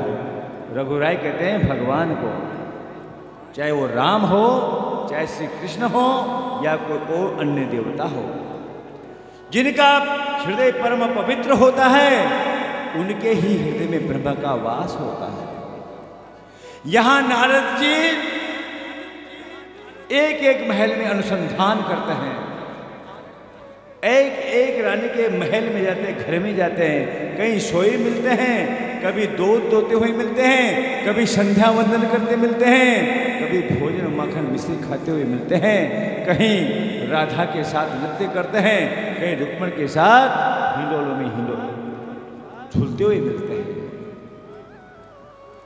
नारद ने विचार किया कि ये क्या, इसी को ब्रह्म कहते हैं। कण कण में व्याप्त है मेरे ब्रह्म, कण कण में, केवल इनको ढूंढने वाला, इनको प्राप्त करने वाला चाहिए। जिनका हृदय बिल्कुल नवनीत के समान पवित्र है, उनके घर में, उनके हृदय में भगवान गोविंद का वास होता है। अब वास कहां से हो? आजकल तो क्या होता है, अपने घर गृहस्थी में चलो आप, माताएं भोजन बनाती हैं, किसमें? किचन में। पहले द्वारिका में कोई किचन नहीं थी, भोजनशाला थी। किचन किसको कहते हैं? जिसमें रोज किचकिच होती है उसे ही किचन कहते हैं। जब तक आप शब्दों का सही प्रयोग नहीं करेंगे, मन में और हृदय में शांति आ ही नहीं सकती। संकल्प लें, ना मैं किचन शब्द बोलूंगी, ना मेरी संतान को बोलने दूंगी, ना मेरे पुत्र वधू को बोलने दूंगी। क्या कहेंगे? रसोई ही शब्द बोलेंगे। जहां रस बरसता हो वो रसोई, और वहीं का बना हुआ भोग भगवान गोविंद अर्पण करते हैं। आजकल तो माताओं ने एक और ट्रेड शुरू कर दिया, चप्पलें पहन के भोजन बनाना। बड़ी गर्व से कहते हैं डॉक्टर ने मना कर दिया। सर्दी आ गई, गर्मी आ गई, कई बहाने बनाती है। विचार करो, जिस भोजन को हम स्वयं चप्पलें पहन के या जूते पहन के नहीं कर सकते हैं, घृणा होती है, उसका भोग आपका गोविंद कैसे लगाएगा? आपने तो केवल अपने मन को राज्य करने के लिए, प्रसन्न करने के लिए थाली सजाए, कपड़े से ढका, लो पंडित जी भोग के लगा, भगवान को नहीं लगेगा। क्यों नहीं लगेगा? आत्मवत सर्वभूतेषु नाभ्या आशीदंतरिक्षघम शीरसो द्यौः समवर्तत पद्भ्याम धूर्विदिशा श्रोता लोकान कल्पयन्ति। जब भगवान का भोग जब रसोई में बनता है, उस समय जो वायु होती है, अपानाय अपानाय स्वाहा, प्राणाय स्वाहा, समानाय स्वाहा, ये जो 5 प्रकार की जो वायु होती है, इनसे व्यक्त होकर के भगवान गोविंद का भोग बनता है, तब वो स्वीकार करते हैं। प्राण वायु, अपान वायु, समान वायु, उदान वायु, वायु होती है, इनसे विरक्त होकर के भगवान का भोजन बनता है। जहाँ पर जो है दुर्गुण आते हैं, विकार आते हैं, मन में जहाँ पर कई प्रकार की कुछ भावनाएं पैदा हो जाती है, वहाँ पर ये वायु अपने आप पहुँच जाती है, भोग स्वीकार नहीं करेंगे। इसलिए प्रयास करें मेरे माताओं, किचन को आज से बंद कर दें और वहाँ पर जो है आप रसोई शब्द का ही प्रयोग करें। चप्पलें बाहर रखें। आपके घर में संत भी आएंगे, ब्राह्मण भी आएंगे, उनका धर्म सुरक्षित कैसे रहेगा विचार करना। कई बार हमें तकलीफ होती है जब ऐसे दृश्य सामने आते हैं, हम भोजन के लिए मना कर देते हैं, अनुकूल व्यवहार नहीं मिल पाता है। कथा करना, कहानी कहना ये विषय अलग है, लेकिन इन चीजों को हृदयस्थ करना ये सबसे बड़ी बात है। भागवत सुनने का अर्थ यही है कि भागवत आपको क्या सिखा रही है, क्या संदेश छोड़ रही है, यही भागवत है। अपने आचरणों में जब गोविंद आ जाए, भगवान आ जाए, स्वयं भागवत आ जाए, समझो आपकी भागवत सुनना ही सार्थक है। संगीत वालों ने बढ़िया भजन गाए, आनंद आ गया। पंडित जी ने बहुत मीठी वाणी से शब्दों का अच्छा चयन बना करके आपको समझाया, भावार्थ से आनंद आ गया। लेकिन कब तक? गेट के बाहर निकले, दरवाजे से बाहर निकले, सीताराम। ऐसा मत करो। कुछ जीवन में आचरण उतारो और उस आचरण को जीवन भर याद रखो। मुझे ये करना है, करना है, ये छोड़ना है, छोड़ना है, मुझे ऐसा व्यवहार बनाना है, बनाना है। दुनिया की परवाह मत करो। दुनिया को आप न तो पहले रिझा सके, न आगे रिझा पाओगे। यदि दुनिया की उलझन में उलझोगे तो तकलीफ आ जाएगी। इसलिए भागवत भगवान कहते हैं, मैं तो एक दिन सामान्य मनुष्य की तरह मैं भी खरा को छोड़ के चला जाऊंगा, लेकिन मेरे जो स्वरूप है ये भागवत के अंदर विद्वान रहेगा। इसलिए कहा है ना, श्लोकम व अर्ध श्लोकम एतत्। जिस घर में एक श्लोक नहीं, आधा भी श्लोक, अर्धम ते अर्धम, उससे भी आधा श्लोक जहाँ पढ़ा जाएगा, मेरा पूरा विग्रह उस घर में उपस्थित होगा, प्रकट होगा। यहां पर जो है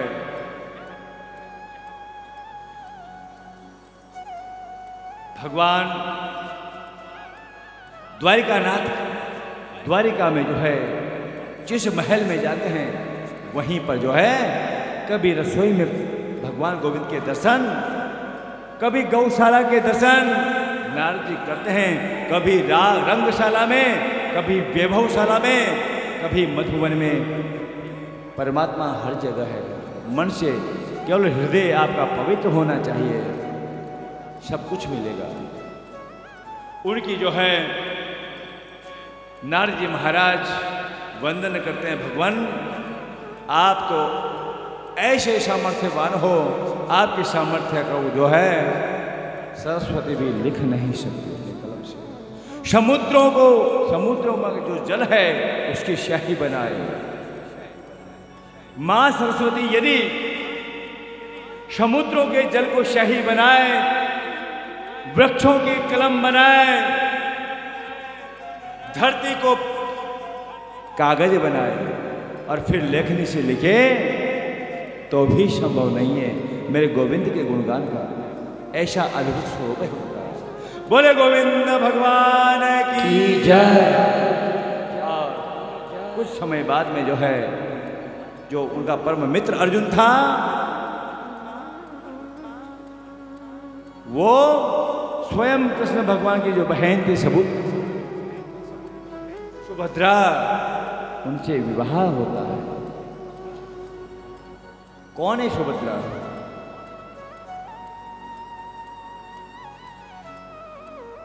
आप शब्दों को थोड़ा सा गहराई से विचार करेंगे तो अर्थ वही है। भद्र का अर्थ होता है कल्याण करने वाला या कल्याण करने वाले। छु का मतलब अच्छा, सुंदर, जो आपका कल्याण कर दे वही सुभद्रा। कल्याण कैसे होगा? बिनु सत्संग विवेक न होई।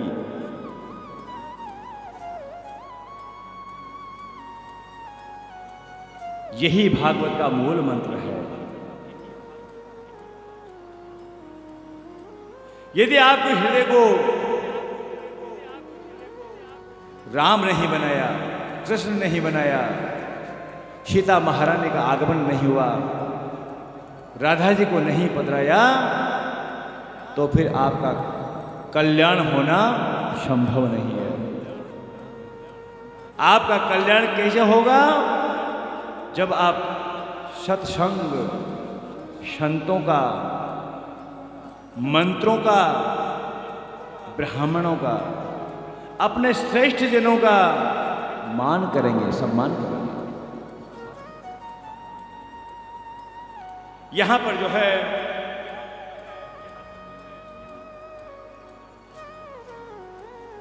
सुभद्रा अर्जुन का कल्याण करने वाले बनते हैं। स्वयं का भी कल्याण करें और अपने मित्र का, अपने साथी का भी कल्याण करें, वो सुभद्रा है। कई ऐसे घनघोर युद्ध हुए हैं जिनमें विजय का कारण अपनी धर्म पत्नी को माना गया है।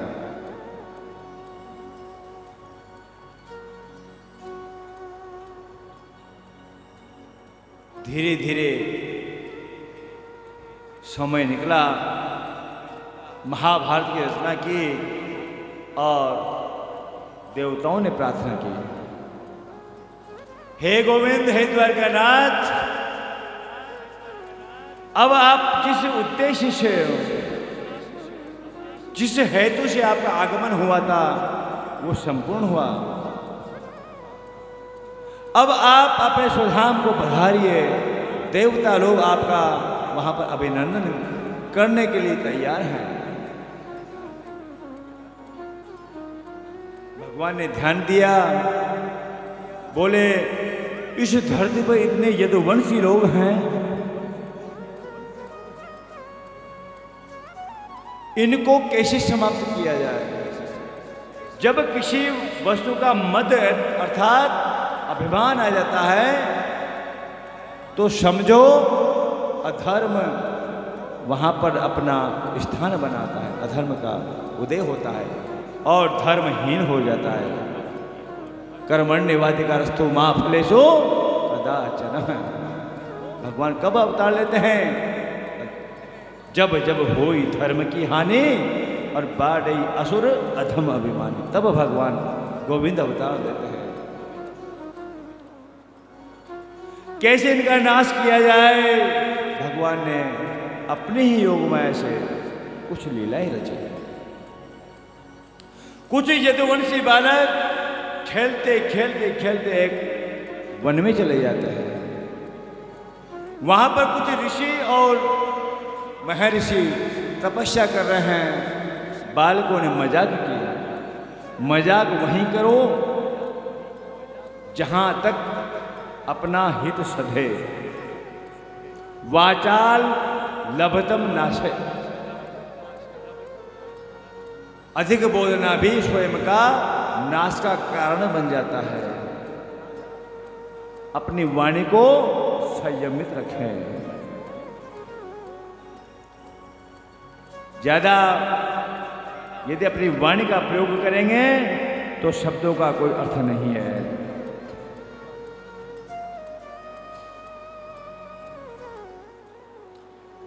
जिह्वा ऐसी बावरी कह गई शरक पताल, आपहूं तो भीतर गई।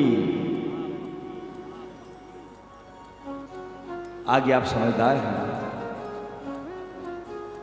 इसलिए शब्दों को बड़े विचार करके, मंथन करके, सोच समझ करके शब्द बोलना चाहिए।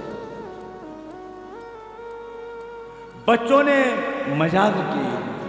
एक यदुवंशी बालक के पेट के ऊपर कुछ वस्त्र लपेटे और जहां मुनि महाराज, जहां साधु लोग बैठे थे वहां पहुंच जाते हैं। एक स्त्री के वस्त्र धारण करवा दिए जाते हैं। बोले महाराज, ये जो कन्या है, ये जो लड़की है, ये गर्भवती है, इसके संतान में कन्या होगी या बालक, हमें ये जानना है।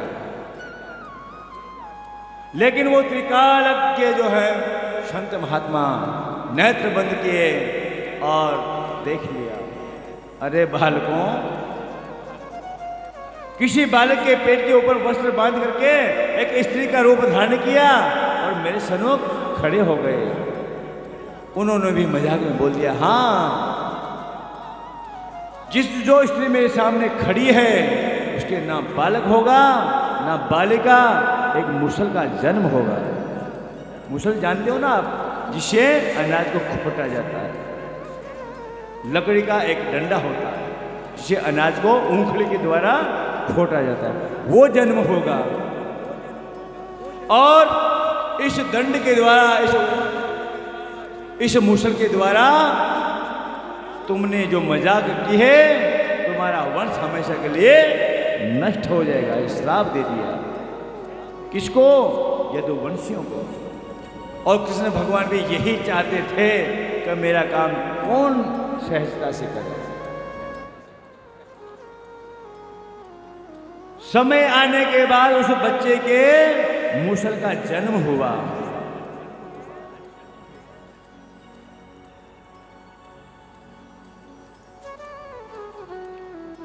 यदुवंशियों ने उस मुसल को समुद्र में फेंक दिया, काट काट छोटे छोटे टुकड़े करके।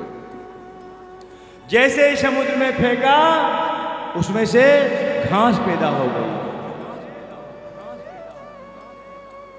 एक घास होती है, उसका नाम, अब आप क्या कहते हैं? हम तो उसको आरा बोलते हैं। जिसके पत्ते आरे के समान या तलवार के धार के समान तीखे होते हैं, वो आराम।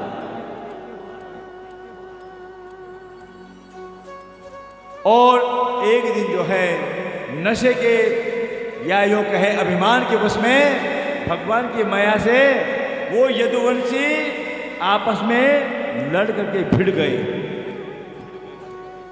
जितने भी यदुवंशी थे, जहां जहां से माया, भगवान की ऐसी माया हुई तो जहां थे वहीं लड़ मरे।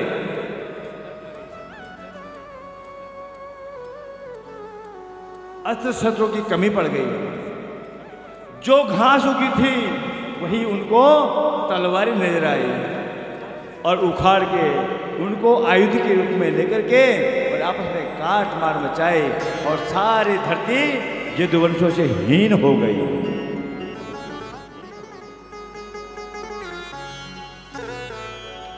इधर जो है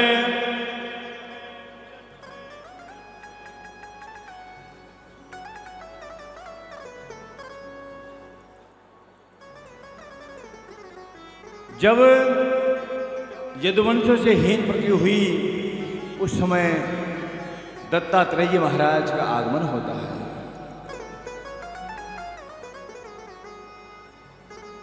दत्तात्रेय कौन है? दत्त का अर्थ होता है देने वाला और त्रय का मतलब होता है 3। जो जिस मनुष्य से या जिस गुरु से, जिस संत से 3 वस्तु मिले वही दत्तात्रेय कहलाते हैं।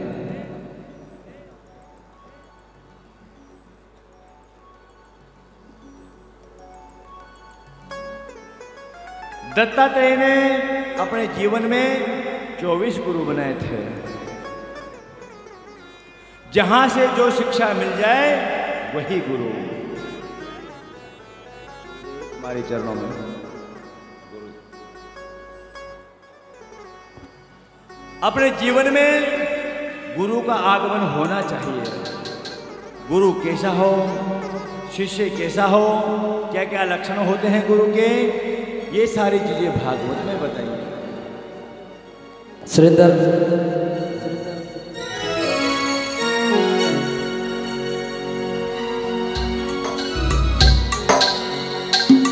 वृंदावन बिहारी लाल की जय, कृष्ण कन्हैया लाल की जय। थोड़ी सी देर रुक जाओ गुरुजी, अभी मैंने जीवन के देखा नहीं है। थोड़ी सी देर रुक जाओ गुरुजी, अभी मैंने जीवन के देखा नहीं है।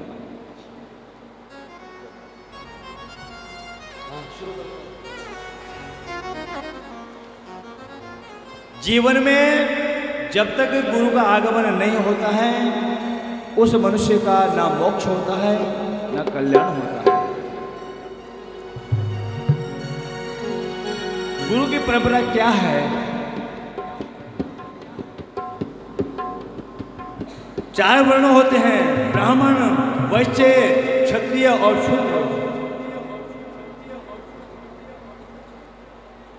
क्रम के अनुसार इनको गुरु बनाना चाहिए।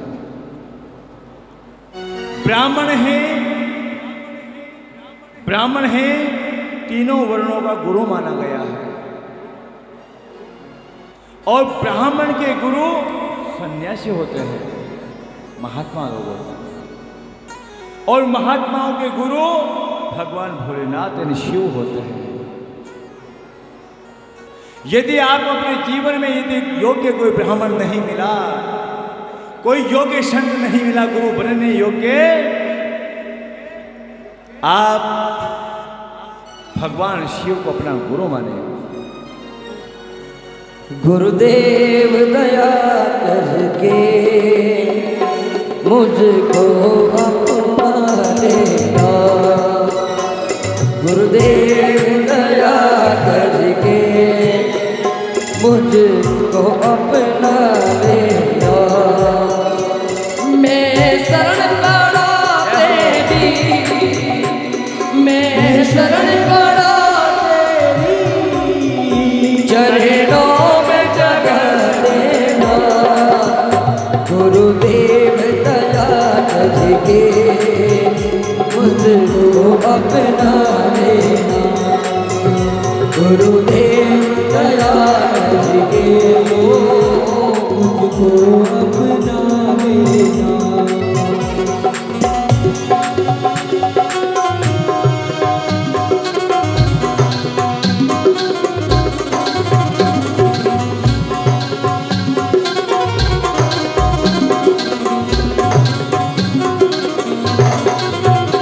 करुणानिधि नाम तेरा, करुणा दिखलावो तो, करुणानिधि नाम तेरा, करुणा दिखलाओ तुम। करुणानिधि नाम तेरा, करुणा दिखलाओ तो, मेरे सोगे हुए भागे को नाथ जगावो तो, मेरे नाम बबर ढोले उसे पार लगा देना। गुरुदेव दया करके मुझको अपना लेना। मैं शरण पड़ा तेरी, मैं शरण पड़ा तेरी, चरणों में जगह देना।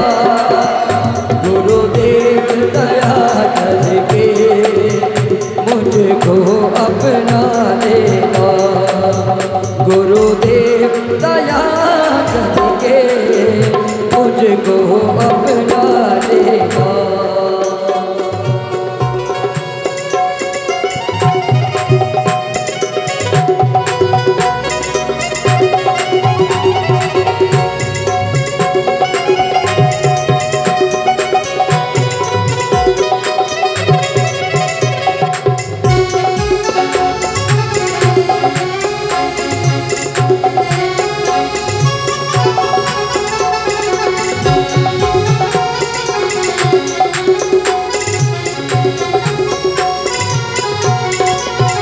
तुम सुख के सागर हो, निर्धन के सहारे हो। तुम सुख के सागर हो, निर्धन के सहारे हो। इस तन में समा गए हो, मुझे प्राणों से प्यारे हो। इस तन में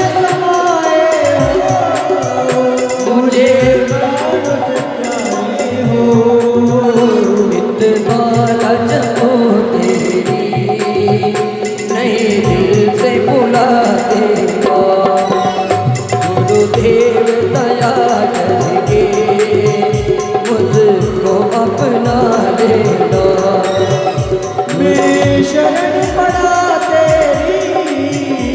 चरणों में जगा देना। मैं शरण पड़ा तेरी चरणों में जगा देना। गुरुदेव दया करके मुझको अपना लेना। गुरुदेव दया करके मुझको अपना लेना। मुझको अपना लेना। मुझको अपना लेना। बोलो सतगुरुदेव भगवान की। गुरु वही है जो आपको असतोमा, जो असत्य से सत्य की ओर ले जाए, तमसो मां ज्योतिर्गमय, अंधेरे से प्रकाश की ओर ले जाए, वो गुरु है। गुरु वही है जो आपका कल्याण कर दे जीवन में।